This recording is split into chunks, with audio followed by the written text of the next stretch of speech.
welcome to my YouTube channel, The Break It Down. Here we talk about all there is to talk about, but most importantly, we love our reality TV shows and poking our nose on people's business. So let's get into it. Now let's talk about Mr. jazzicQ, whose real name is Tumelo Manyoni, who has been accused of sexual harassment by YFM producer Ongcebo Coboti. So she took to Twitter to narrate the heartbreaking ordeal. She started by not mentioning the Amapiano star, but later confirmed it was him after a tweet mentioned his name in the comments.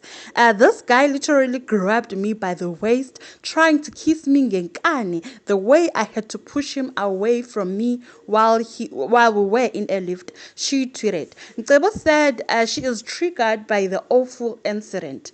I'm so triggered not being sexually harassed by one of your faves after rejecting his advances. However, the YFM producer has taken down the tweets as social media users were divided over the allegations. While some supported her, others claimed she was chasing clouds with the full story. I don't know why she has taken down the tweet, because if it really happened and it's a truth, I don't think she should have taken it down, man, because now we're going to question the credibility of the allegations if she's going to retract her statement. So I don't think she should have taken it down. And Mr. jazzicQ Naeke has responded to these claims and denied the claims. A statement by Mr. Tumelo Manyoni regarding allegations of sexual harassment. It came to our attention that an post published just over a week ago alleged that Tumelo Manyoni, known professionally as Mr. jazzicQ, sexually harassed and forcefully tried to kiss YFM Drive Time show producer Miss Ncebo Mcoboti on Thursday, the 23rd of May 2024. The incident allegedly took place inside the offices of the popular Johannesburg-based youth radio station just moments before his scheduled interview on the platform. In the tweet, Mr. Mcoboti claims that Mr. jazzicQ sexually harassed her after she rejected his advances. She further alleged that he forcefully tried to kiss her in a lift. Upon seeing news of the alleged assault on the said social media platform, Mr. jazzicQ and his team promptly contacted YFM station manager Hassan Kasim, requesting CCTV footage of the alleged incident. The basis for this request was for Mr. jazzicQ to offer a detailed response to the damaging allegations by providing irrefutable evidence that they have no basis in truth or fact. Understanding the socio-economic climate of South Africa in relation to the question of gender-based violence, he recognized the significance of having evidence to challenge the baseless accusation in a way that would remove all reasonable doubts as to his alleged actions. 4 days after the footage was initially requested, YFM has responded, stating that the said lift has no cameras. In addition to this, the station has also distanced itself from Mr. Mcoboti's allegations, stating that she is a freelancer and that the station does not support any of the claims she made on the station.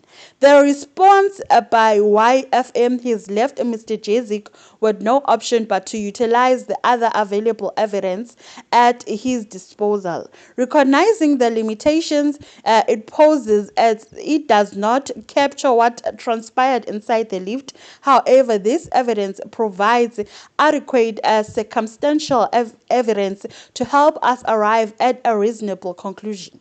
The video evidence provided by Mr. jazzicQ, a videographer, and which was since been published, shows Mr. Mcoboti entering the building and the lift along with Mr. jazzicQ, his team, and another famous artist joining him for the interview. Mr. jazzicQ is seen taking a picture with a fan after Mr. Mcoboti entered the lift ahead of him. Seconds later, the entourage is seen exiting the lift with Mr. Jazzy and his PR manager walking behind Mr. Mqoboti, who is leading them into the studio. 3 points are important to note. Firstly, at no point was Mr. Jazzy alone with Miss Mqoboti in the lift.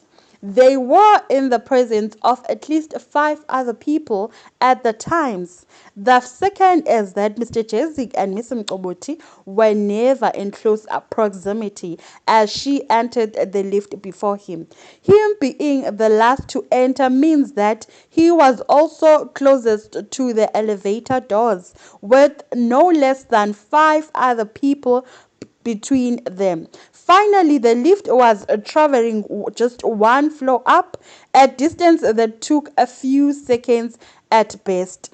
For Miss Mqoboti's allegations to be true, Mr. Jessic would have needed to enter the lift wide through 5 other people, position himself next to her, attempt an assault on her in full view of the other people in the lift, and then out of the lift in barely 10 seconds that it took the lift to get just one floor up. This both improbable and illogically, especially as it would require that all persons in the lift, including women, would be complicit in what can only be described as atrocious actions. Mr. Jezik is many things. A young man who, like any other a young man his age, parties and gets involved in romantic relationships with women. What he is not is a perpetrator of a violence of any form against women. It is not an incident of history that he has never before been accused of any form of sexual misconduct. So whoever was writing this or whoever was analyzing the video, they made sure that they clear Mr. Jazik's name, because that sounds believable. And I'll also look at the video and try to upload the video here, the evidence video here on YouTube. But then, like, it sounds believable. Now, I don't know what to believe. And if there were other people in the lift, that's my thing. How could have this happened if they were not even like one other person in the lift, but 5 people in the lift? But if it really happened, I hope Miss Mqoboti just comes forward, man, and stick to her word and try to prove it. Because if it really happened, it has to be punished. But then if it didn't happen, it's just a shame.